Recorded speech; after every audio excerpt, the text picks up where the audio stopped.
Fernando Paulsen y nuestros panelistas e invitados son una combinación clave por la 92.9 FM. La clave me escucha.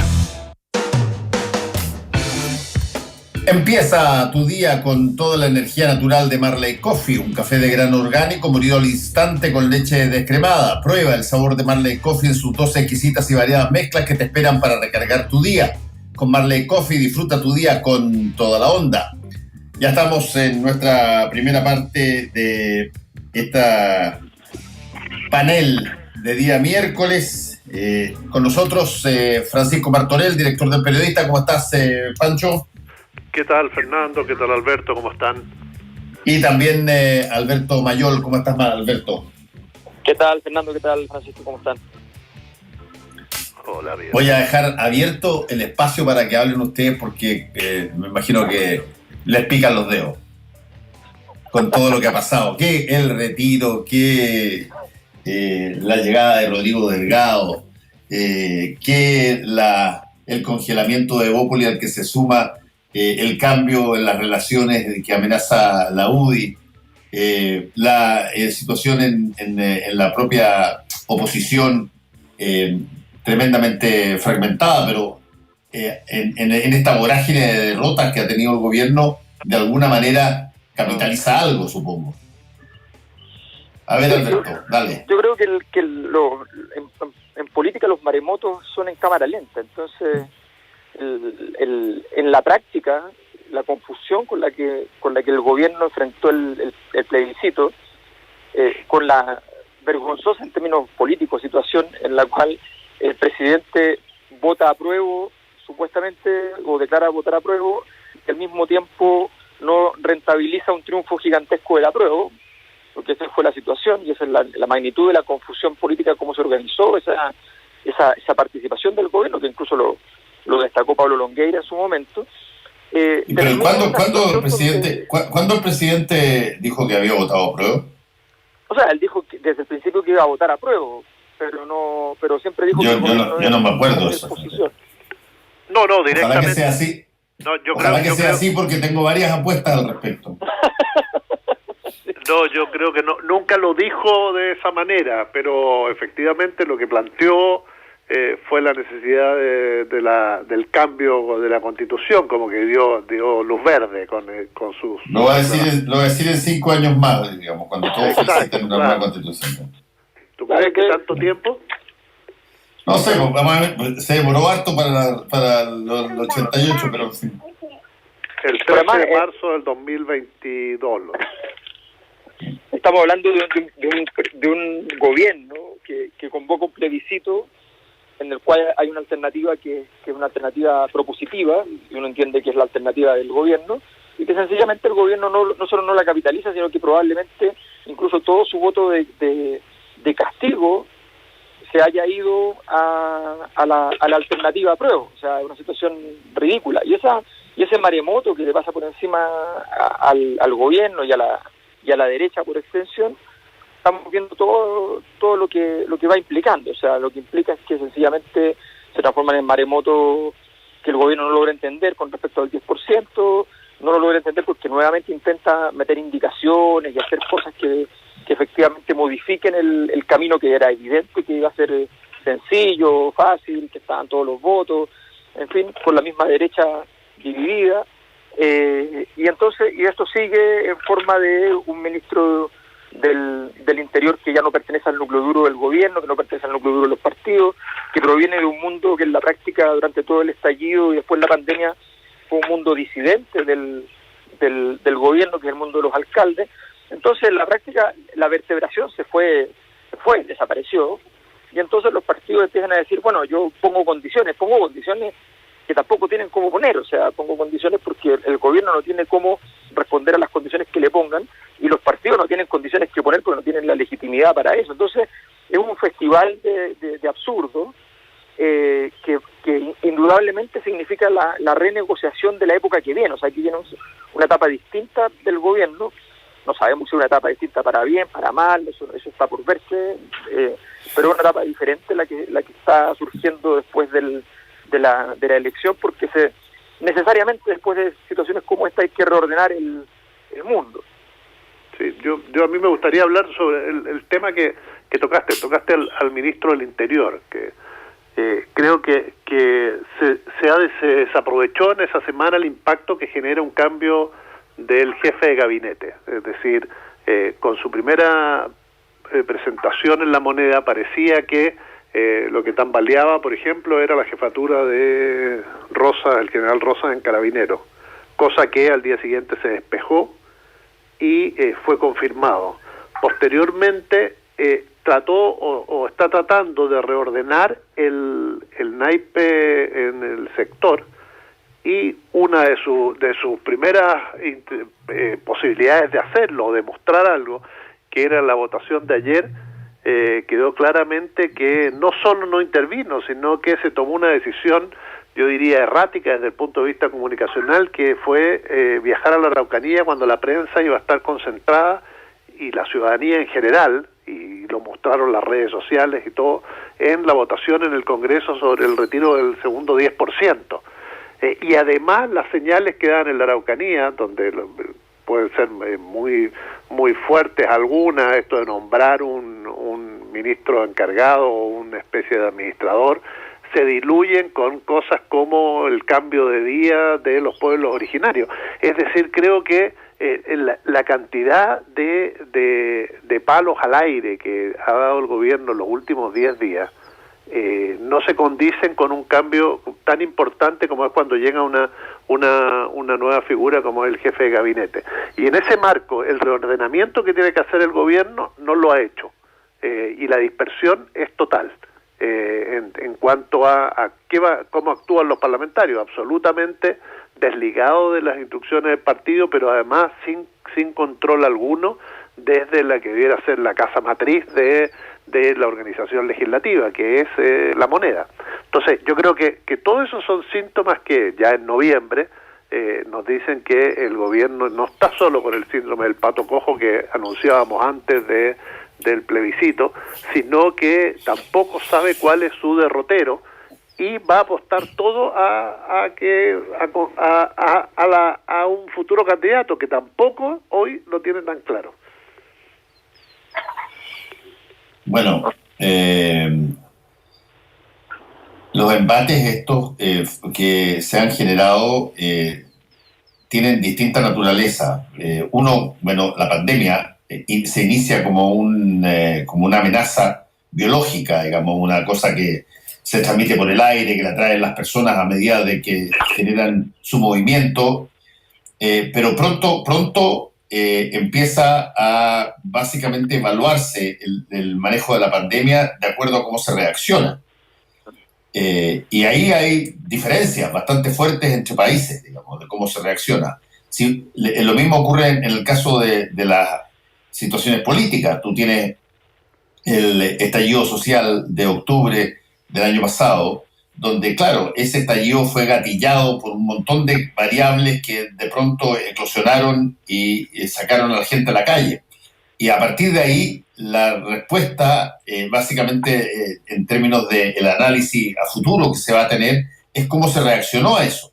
Y tenemos dos vías ahí, Pancho y Alberto, que son bien interesantes. Una es el puente que se estableció en un abismo que denominado el proceso constitucional, y que fue una cosa extraordinariamente productiva.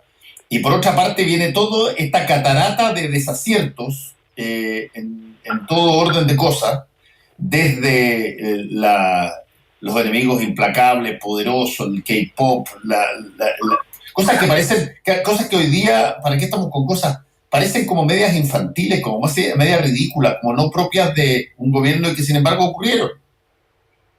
Y que dejaron una huella, a mi modo de ver, bastante mala para partir en la propia coalición de gobierno que hoy día está a los machetazos entre ellos. Claro, lo que pasa es que yo creo que efectivamente la inconsistencia del actuar es siempre muy problemática en política. Evidentemente, todos sabemos que la consistencia en el actuar absoluta no existe en política y que por el contrario, más bien hay ciertos actitudes oportunistas, en fin. pero hay algún nivel de línea recta que se traza. O sea, tenemos una situación en la cual, vamos a decirlo así, el ministro que es clave, que es fundamental en algo que fue exitoso, que fue la convocatoria al acuerdo por la nueva Constitución y la paz social, en algo que efectivamente logró vertebrar y articular el sistema político después de mucho tiempo con la ciudadanía. Resulta que ese ministro termina yéndose muy mal porque sencillamente el gobierno no parece tener participación en el evento, literalmente no sale ni en la foto, y sencillamente queda como una acción subrepticia casi, como si fuera un gran triunfo político para el gobierno lograr eso subrepticiamente. Se entiende que hay cosas que se hacen en política subrepticiamente porque el triunfo que implica por el mero hecho de que ocurra es muy importante. Podríamos decirlo así, para la izquierda, para un gobierno de izquierda le habría convenido en el fondo hacer subrepticiamente que un cambio constitucional que pareciera que no tuvo nada que ver en el proceso, pero no es el caso. Entonces uno se da cuenta a partir de ese tipo de situaciones donde los datos estructurales están en degradación, donde todos estos errores que tú señalas adquieren valor justamente porque están en un contexto de confusión, porque no hay una línea política, porque no se sabe qué es lo que se está haciendo. Entonces, hoy día el gobierno de Sebastián Piñera no tiene proyectos, ese es el tema. No tiene proyectos. Los ministros del Interior, que normalmente son una de las virtudes políticas de Sebastián Piñera, es que normalmente cuesta que se le caigan ministros del Interior. Resulta que ya llevamos 3 ministros del Interior, donde el primero duró más que el segundo duró más que el tercero. Llevamos 4 ahora, y estamos partiendo con el cuarto, que viene provisto de una legitimidad que se externa a la legitimidad del gobierno, y que vamos a ver si tiene la capacidad. Yo lo veo muy difícil, honestamente, porque es un nombre que viene de otro lugar. Cuando los nombres vienen de otro lugar y se meten en el Ministerio del Interior, el ministerio es más grande que el nombre. Entonces es muy difícil que pueda vertebrar, y además le va a saber lo que pasó efectivamente ayer. O sea, se recetan ir a la Araucanía, que es como el 1.0 de todas las acciones del ministro del Interior apenas asumen, y entonces entran en el código clásico y sin poder marcar naturalmente, además, ninguna diferencia ante la magnitud del problema que va a enfrentar. Yo creo que efectivamente el gobierno transita en una situación invertebrada. O sea, en este momento no tiene columna y sencillamente no puede construir nada en esas condiciones, y esa es la gran pregunta de cómo va a lograr trabajar el ministro del Interior y avanzar el gobierno en alguna clase de algo distinto a solo una agenda, porque claro, hay gente que vivía diciendo que el gobierno, por lo menos recuperó la agenda, por lo menos puede meter temas en el sistema, algo de eso hay, pero si la agenda que tú estás haciendo termina siempre primero siempre una derrota, y fuera del sistema siempre, no es nada, al contrario, es casi la evidencia de la ausencia de poder. Sí, es una apuesta la de Rodrigo Delgado muy arriesgada, pero que también muestra cuán huérfano está el gobierno de la posibilidad de recurrir a gente de más peso, de más experiencia, de mayor capacidad para la gestión política. Es decir, la tarea del ministro del Interior requiere una serie de condiciones. Traer a un alcalde, obviamente que es un riesgo muy alto, sobre todo en los tiempos en que vivimos. Es decir, acá no solo está el tema de la amenaza latente, de un segundo estallido, está el tema que planteaba Fernando de la pandemia y cómo el gobierno va a ser recordado por eso, y aquí hay que ser muy claro. Es decir, estaba leyendo ayer en Vocería Virtual esta columna que escribieron Rafael González y Basigalupe sobre otra vez no la vieron venir, pero que plantea este tema de las cifras y cómo la cantidad de fallecidos que está dejando el COVID día a día no muestra una baja en relación como lo muestran los casos. Lo que podríamos estar viviendo en el país sería de alguna manera un apresuramiento de bajar la cantidad de casos, por X motivo, por la forma en que se están buscando, por cómo se están realizando los PCR, que ya lo había denunciado Espacio Público, para dar la impresión de cierta normalidad y con esa normalidad avanzar rápidamente en el plan paso a paso.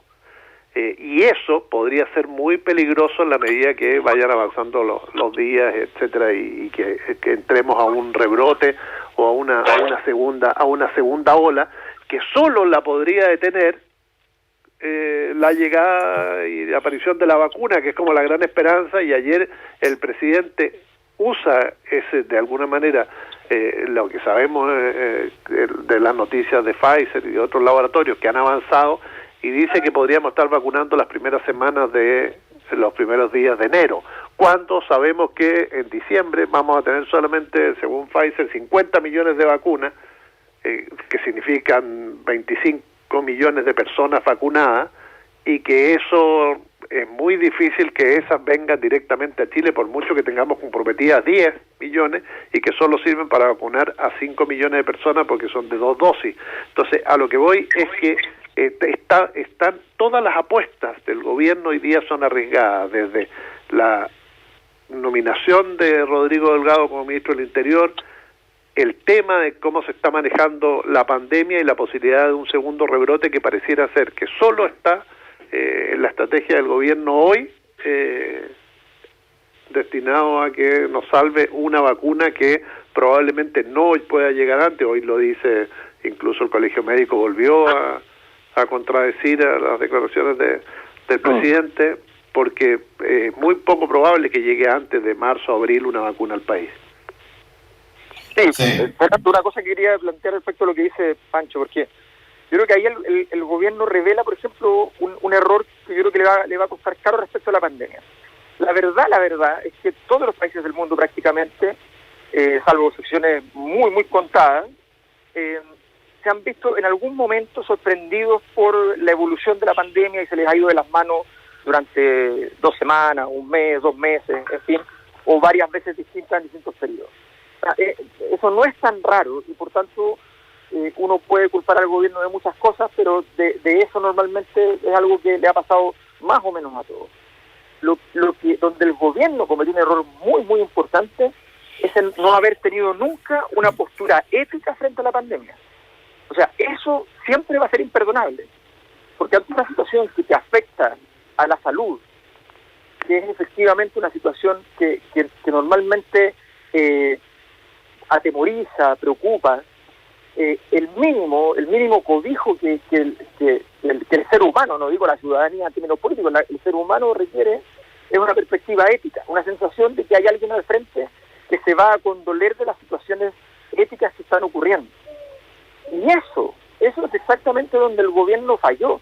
Entonces, y eso le quitó toda posibilidad de calor, de sensación de protección que podría haber tenido. Entonces, yo creo que esas señales de esa incapacidad de leer los procesos es parte de lo que le impide también tener un camino de salida. Y por eso todo es sospecha, todo es sensación o sea, la sensación de la gente, de la rabia de la gente con respecto al gobierno es una cosa ya sorprendente.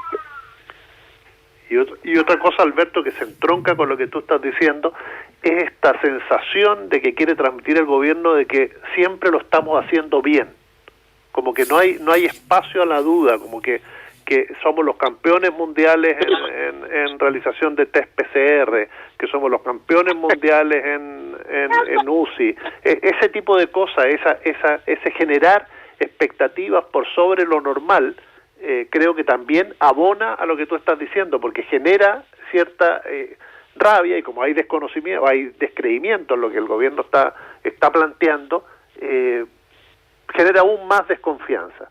Es una manera comunicacional que ha tenido el gobierno antes de asumir, con el estimular las expectativas de lo que podía ser, que lo ha hecho en la economía, lo ha hecho en la forma de enfrentar la pandemia, e incluso cada vez que hace algún cambio, con lo que tanto son tan las sobreexpectativas que genera, que termina desinflándose. Sí. Bueno, desde ese punto de vista, los embates que está recibiendo el gobierno son bien serios en términos, mira, en el lapso de 3 semanas, tú has tenido a un sector de Bópoli diciendo que tiene las relaciones congeladas, a una jefa de bancada de la UDI diciendo que va a cambiar la relación con el gobierno porque no están dispuestos a seguir recibiendo todos los charchazos como si fueran ellos los culpables y no el gobierno. Estamos hablando de 2 partidos de 4. Claro. O sea, y evidentemente y hay un partido que no puede hacer, pase lo que pase, aquello. Entonces, y además son los 2 flancos que tienen que ir a proteger los extremos por donde se pueden ir más los apoyos para el gobierno. O sea, estamos hablando de una situación estructuralmente, o sea, el deterioro estructural del gobierno, y eso es lo importante entender. El deterioro estructural del gobierno prosigue, no obstante no esté en un momento álgido, no esté en un momento muy doloroso, y está cada vez más estructuralmente debilitado, y eso pensando en el año que viene, va a significar una derecha que va a tener que darle la espalda porque no se va a querer comer aquello en un año electoral. Sí. Y en todo caso, todo ese proceso continúa, digamos. Tú has visto que ya empiezan a perfilarse listas de independientes, empieza a generarse una actividad dentro de los mismos partidos para generarse en términos de candidatos constituyentes, aparecen candidatos a presidente por todos lados. O sea, la política, cuando tú estás debilitado, no te espera que te mejore. Pasa. No. Sí, claro, ¿no? Y además tenemos un escenario electoral que requiere de un gobierno muy empoderado, no solo para cómo le vaya en su frente interno, sino también para que esas elecciones capten la atención, el interés de la gente. Es decir, lo que tuvimos con la participación en el plebiscito es muy poco probable que se repita en lo que viene, en las elecciones que vienen. Y eso también es preocupante para el sistema político. Y por otro lado, hoy hemos hablado bastante del gobierno, tenemos una oposición que logra unirse para determinadas cosas que ni siquiera tampoco son de su riñón o de su máximo principio, como son el 10%, pero que está disgregada en una serie de cuestiones, que no es capaz de sacarse una foto después de obtener un porcentaje alto en el plebiscito constituyente, que no avanza en la forma y en cómo va a enfrentar las próximas elecciones, que ni siquiera sabe de qué manera va a integrar a los independientes y que hasta ahora da palos de ciego respecto a las próximas candidaturas. Entonces, frente a eso, aquí pareciera que tenemos al sistema, a los dirigentes de nuestro sistema político flotando en un mar que está con aguas muy turbulentas y que los pueden llevar a ambos a cualquier lado, o a ganar o a perder desastrosamente, pero que son incapaces de tomar con fuerza el timón o ¿cómo se llaman estas cosas?, los remos, y decir, bueno, vamos a encaminémonos en esa dirección, salvo en cosas muy puntuales. Y lo puntual, obviamente que no es hoy día lo que la sociedad chilena espera, lo que quiere es también una dirección, y aquí la oposición, así como hablábamos del gobierno, está también a la deriva. Claro. Sí. Bueno, Alberto, esto en el cuadro de tu padrino, ¿cómo se vería? Bueno, es como cuando parte el Padrino 3 y está la casa histórica de la familia, la casa que todo lo organizaba, y la casa está destruida, devastada, está vacía, no hay nadie llegó a vivir ahí porque estaba viviendo uno de los jefes de regimiento de la familia que finalmente entra por un error en traición, y por tanto ya está todo destruido. Lo único que queda parado, es muy notable la escena, digamos, es una virgen que está al fondo, entre medio ya de unas plantas que crecieron y se tomaron toda la zona sin ningún orden. Entonces esa es la sensación, la devastación, y después de eso solo puede venir una situación más difícil. Estamos viendo el paraje nomás todavía, vamos a ver cómo se desarrollan los hechos, que es lo más que es lo más importante de aquí en adelante, que van a determinar cómo termine el gobierno. Ahora, lo interesante, lo interesante es que en algún momento dado algo de este deterioro lo tiene que capitalizar alguien o algún sector, pero no se ve quién capitaliza eso. Ese es el tema. Hay cierta incapacidad para leer el escenario, y yo, Alberto, te diría que a mí la situación de hoy me asemeja mucho a esa escena donde está el Padrino 1 jugando con su nieto en el jardín, y en cualquier momento se desploma. Y que genera todo un vacío de poder, de intereses, de quiénes van a ser los que van a asumir, pero que no está claro hasta que aparece Michael, ¿no? Es que yo creo que tenemos súper claro que este es un escenario donde todos están perdiendo, donde, o sea, uno dice, la gente dice, bueno, pero es que seguro que tiene que salir Lavín. Yo digo, no, yo creo que no va a salir Lavín. Y me dicen, bueno, entonces, ¿quién va a salir? No tengo idea, pero yo creo que efectivamente estamos en un escenario donde la solución no ha llegado, y si hay alguna clase de solución o algo parecido a eso, ni siquiera una solución en el sentido grande del término, va a venir de afuera. O sea, no creo que sean muchos de los nombres que hoy día están, capaz que no sean los que finalmente se transformen en lo relevante del futuro, cosa que es muy inusual porque ya estamos cerca en el fondo. Habría que hacer una empresa internacional de líderes, expresidentes que fueron notables y que ya no pueden reelegirse y que se ponen al servicio de los países por una módica suma sería, mira, imagínate tú, después Fernando, de que y con un contrato a prueba de 3 meses renovable. Claro, no puede ser tanto 3 meses, pero 6 meses renovables, no es mala idea. Triunviratos concesionados es una idea muy buena. Hay que poner un triunvirato para que sea más amplio, digamos, no sea muy para que sea más amplio. Ya, que les vaya bien, chao, cuídense. Un abrazo, nos vemos, chau. Volvemos con Combinación Clave. La clave me escucha.